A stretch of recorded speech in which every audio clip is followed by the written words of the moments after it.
Hey, what's up guys? So today, meron tayong ayusin sa motor natin. Meron tayong problema.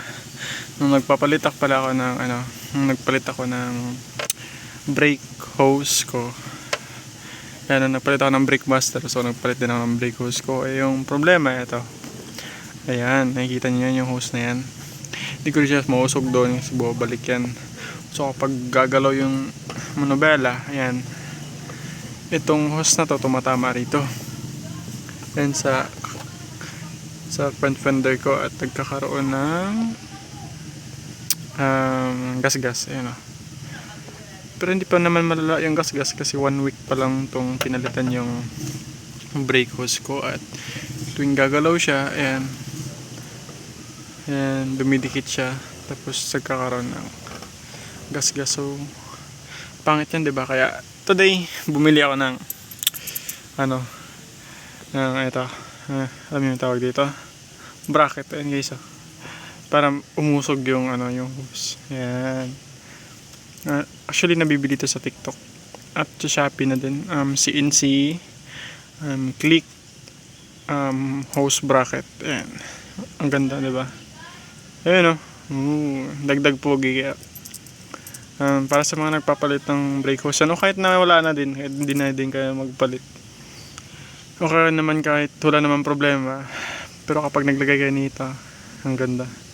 So ayan, so ilalagay na natin.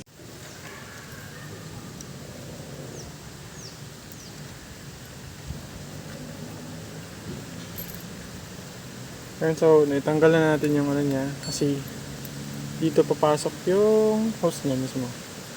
Ang ganda. Ayun, may tintag-tintag. So tatanggalin na natin to guys. Ayan.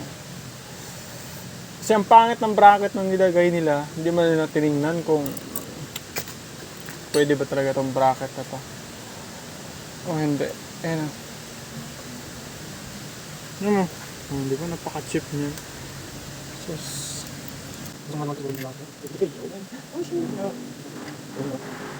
parang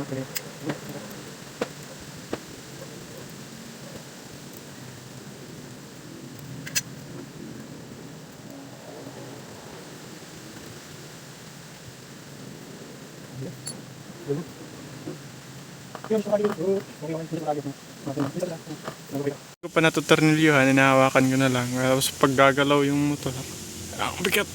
Ayan, hindi siya hindi siya dumidikit dun sa fender, diba? Napaka-worth it ng bracket na to. So lagyan na natin para matapos na yung project natin. So finally, finished product. Okay na okay. And ganda pre. Okay, tingnan natin kung masaki ba siya.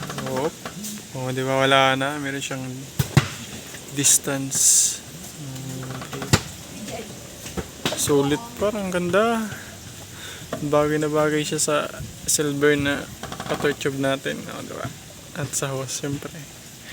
Okay, so thank you for watching and hope you sana nagkaroon ka naman ng bagong idea para sa mga motor niya. So, bye.